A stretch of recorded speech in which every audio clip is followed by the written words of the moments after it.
सदगुरुदेव की जय हो। बंदी छोड़ पूर्ण ब्रह्म परमेश्वर सदगुरु संत रामपाल जी महाराज जी की जय हो। बारंबार सत सत कोट कोट करोड़ शास्त्रों खोवा डंडा आकार प्रणाम है। देव आराध्य शंकर मोचन पूर्ण ब्रह्म परमात्मा बंदी छोड़ परमेश्वर कबीर साहब जी की जय हो। बारंबार सत सत कोट कोट करोड़ शास्त्रों शंखोवा डंडा आकार प्रणाम है। बंदी छोड़ संत गरीबदास जी महाराज जी की जय हो। स्वामी राम देवानंद बाबा गुरु महाराज जी की जय हो। बंदी छोड़ पूर्ण ब्रह्म परमेश्वर सदगुरुदेव संत रामपाल जी महाराज जी की जय हो। सभी भक्त भाइयों बहनों को सत साहिब और जगत के भाइयों और बहनों को नमस्ते, प्यार भरा राम राम।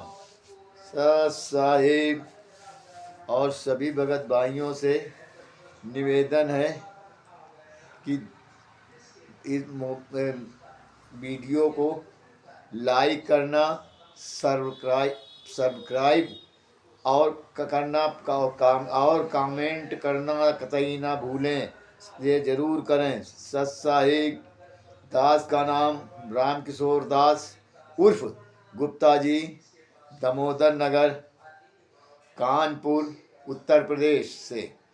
और दास का मोबाइल नंबर है 99 19 69 48 15 9919694815। और सभी भगत भाइयों से निवेदन है कि जिन भक्तों के पास ये हथियार नहीं है और उस हथियार कौन सा हथियार, उस खड़े अंतकारियों के लिए जहर और विष, वो ऐसा हथियार परमात्मा ने अपने भक्तों को दे दिया है कि भगत चाहें तो उस हथियार से कामयाब हो सकते हैं। तो सभी भगत भाइयों से निवेदन है कि जिस लोगों के पास ये ज्ञान अमृत एवं षड्यंत्र का भी पुस्तक नहीं है, वो पुस्तक मंगाएं और इसको पढ़ें और इसकी सच्चाई जानें। इस पुस्तक में छुड़ानी धाम से लेकर करौथा कांड 2006, 2009 और बरवाला कांड का पूरा विवरण है। और उसमें 5 महिलाओं और 1 बच्चे की इन राष्ट्रीय समाज सेवा समिति के हत्यारों गुंडों ने हत्या करके कमरे में बंद करके बांस के लाठी डंडों से मार मार करके उनको मार पीट कर मार डाला। और इन्हीं लोगों ने बांस के डंडे जाके और लाठियां बरामद करवाई थी और सदगुरुदेव जी के ऊपर गवाही देकर कि हमने संत रामपाल जी महाराज जी के कहने से मारा है। और हमारे परमपिता सदगुरुदेव संत रामपाल जी महाराज जी को दोषी करार देकर 429/430/2014 का केस लगा के उस जजमेंट में हमारे सदगुरुदेव जी को साश्रम मरते दम तक आजीवन कारावास करा दिया। और इस तरह से करा दिया कारावास, एकांतवास में एक कोठरी 10 फुट की लगभग होगी। उन संत हमारे परमेश्वर को, सदगुरुदेव पिता को हमारे जब वहाँ कमरे में बंद, कोठरी में बंद करवा दिया, इस तरह से तन्हाई की सजा दिलवाई इन गुंडों ने, लुटेरों ने। तो सभी भगत भाइयों से निवेदन है कि जरा आंखें खोलो कि जो परमेश्वर ने ज्ञान दिया है उस ज्ञान पे तो चलो। कम से कम अगर कहीं बरवाला गए थे कि नाम लेंगे और अपने कर्म बनाएंगे और ये सतलोक में जाएंगे, तो ये मैनेजमेंट के पीछे ही चल करके उनके फर्जी सतलोक आश्रमों में जाकर या फर्जी नामदान सेंटरों में जाकर यही कर्म बना कर सतलोक जाओगे। ये मैनेजमेंट के गुंडे हत्यारे तुमको क्या सतलोक पठाएंगे?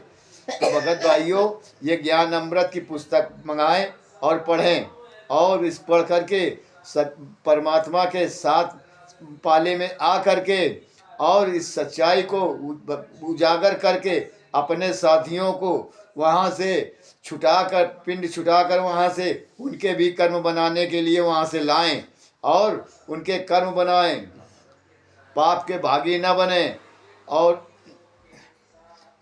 आप लोगों से निवेदन है कि ये पुस्तक मंगाएं, और पुस्तक मंगाने का पता जो है हाई कोर्ट के सीनियर एडवोकेट शशभूषण दास जी, शशभूषण दास, और रोहतास जिला सासाराम बिहार से हैं। शशभूषण दास, सासाराम बिहार, रोहतास जिला। मोबाइल नंबर 9931592093, 9931592093 मोबाइल नंबर है। तो इस पुस्तक को मंगाएं भगत भाइयों, देर ना करें, नहीं समय निकल जाएगा तो हाथ मलते पछताते रह जाओगे। सत साहिब जय बंदी छोड़ की। और सभी भगत भाइयों से निवेदन है कि अब हम एक छोटा सा वीडियो बनाने जा रहे हैं, और वीडियो का शीर्षक है बरवाला कांड में, कांड का 18/11/2014 को बरवाला थाना में के उसमें बचाव पक्ष की ओर से कुल 3 साक्षी प्रस्तुत किए गए।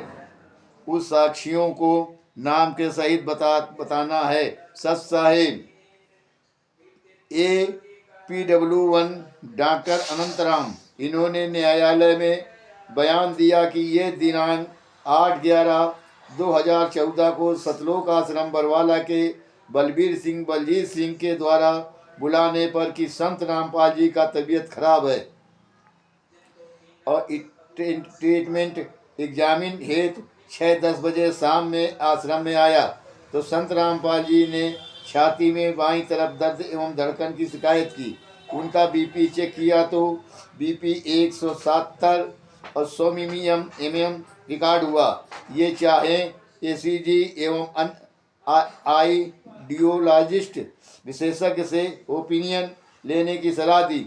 उसी समय सिविल हॉस्पिटल से गठित बोर्ड पैनल का सदस्य डॉक्टर राम के गर्ग, डॉक्टर नरेश सत्संगी, ज्ञानेंद्र सिंह ने संत रामपाल जी महाराज जी का मेडिकल जांच के लिए पहुंचे।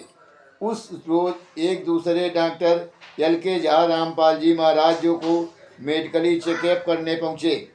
और दूसरा गवाह है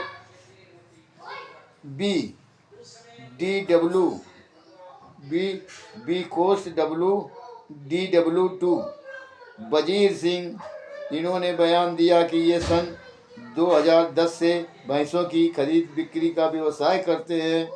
ये दिनांक 17/11/2014 को बरवाला अपनी बहन के घर गए थे। दिनांक 18/11/2014 को वे धाणी प्रेम नगर बरवाला चंडीगढ़ रोड पर स्थित है से भैंस खरीद रहे थे, तो बम जैसी फटने की आवाज़ सुनी जो सतलोक आश्रम के तरफ से आ रही थी।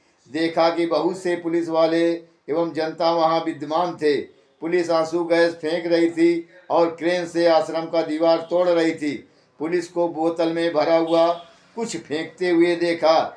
ये अनाउंसमेंट कर रहे थे कि कोई भी आश्रम से बाहर नहीं आएगा, क्योंकि पुलिस उसे मार पीट रही थी। कुछ व्यक्ति आश्रम के गेट से बाहर आ रहे थे तो पुलिस उन्हें धक्का देकर अंदर कर रही थी। और तीसरा C coast DWT3 Vinod Kumar, न्यायालय में इन्होंने बचाव पक्ष की ओर से गवाही दिया कि इनका प्लास्टिक सीट फैक्ट्री है और ये बरवाला, उकलानाथ, कैथल एवं टोहना इत्यादि जगह प्लास्टिक सीट बेचते हैं। तो दिनांक 18/11/2014 को बरवाला होते हुए टोहाना गए थे, तो देखा कि सतलोक आश्रम के नज़दीक पुलिस मौजूद थे और बम एवं बोतल फेंक रहे थे। बहुत स्मांग धुंध था। बहुत व्यक्ति आश्रम से बाहर आने का प्रयास कर रहे थे, लेकिन पुलिस उन्हें मारपीट कर रही थी। वे 1 घंटा से ये सब देख रहे थे। पुलिस अनाउंसमेंट कर रही थी कि अगर कोई एक भी व्यक्ति आश्रम के बाहर आएगा तो उसे जान से मार दी जाएगी। वहाँ कोई काले कमांडो मौजूद नहीं थे और नहीं छत पर थे, बताओ, बल्कि पुलिस ही छत पर बम फेंक रही थी। इस प्रकार बचाव पक्ष की ओर से उपरोक्त 3 गवाह प्रस्तुत हुए और अपनी गवाही दर्ज कराई। नोट: उपरोक्त बचाव पक्ष के गवाहों ने अपना मनगढ़ंत गवाही देकर झूठों के लिस्ट में नाम दर्ज कराया और झूठी गवाही दिए। मैं इस आधार पर कहता हूं कि जब काले कमांडो इनके अनुसार छत पर नहीं थे तो फिर इन लोगों के बयान में है कि पुलिस की छत पर बम फेंक रही थी।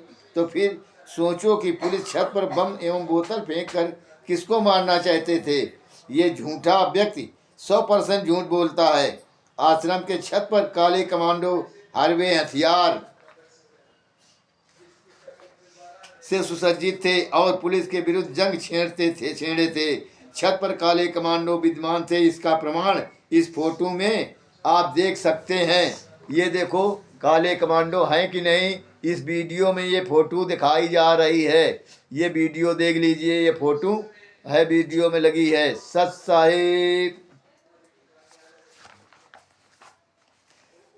और अब अपने प्रसंग पर आता हूँ। प्रसंग चली थी पित्त 427/2014 के संबंध में।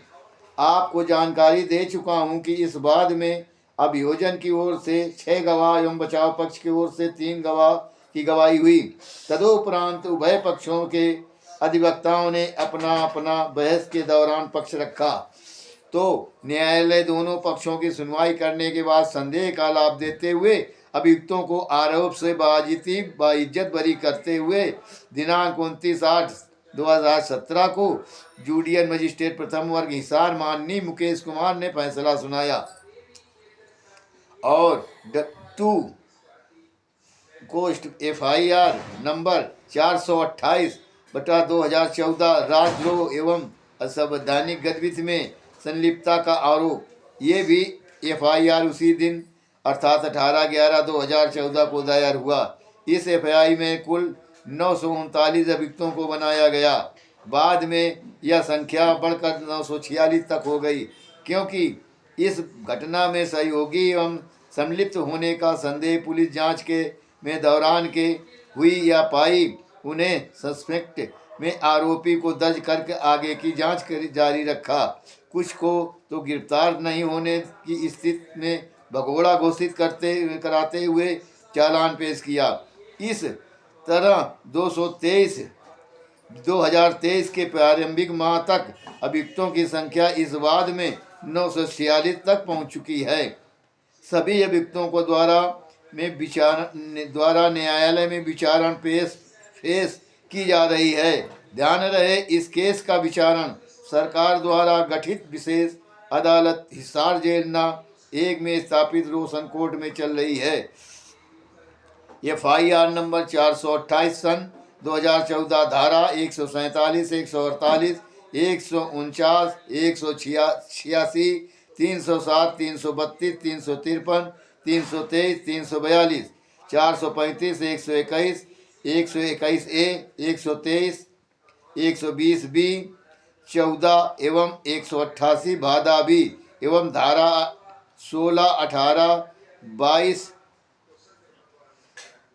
23 असंवैधानिक गतिविधि संरक्षण अधिनियम धारा 3.4 1 कोष्ठ 4E कोष्ठ विस्फोटक पदार्थ अधिनियम एवं धारा 3.4 सरकारी संपत्ति क्षति पूर्ति संरक्षण अधिनियम एवं 27-30 आर्मस अधिनियम के तहत दर्ज हुए। न्यायालय ने इस केस के विचारण में सुविधा हेतु 2 लिस्ट बनाए। प्रथम लिस्ट में उन लोगों को रखा जिनके विरुद्ध हल्के अपराध के आरोप हैं, अर्थात मात्र धारा 147, 148, 188 भादा भी का आरोप है। दूसरा लिस्ट में वे हैं जिनके विरुद्ध गंभीर अपराध का आरोप है, राजद्रोह, असंवैधानिक गतिविधियों में संलिप्तता या विस्फोटक पदार्थ अधिनियम आदि का आरोप बनता हो। दूसरे लिस्ट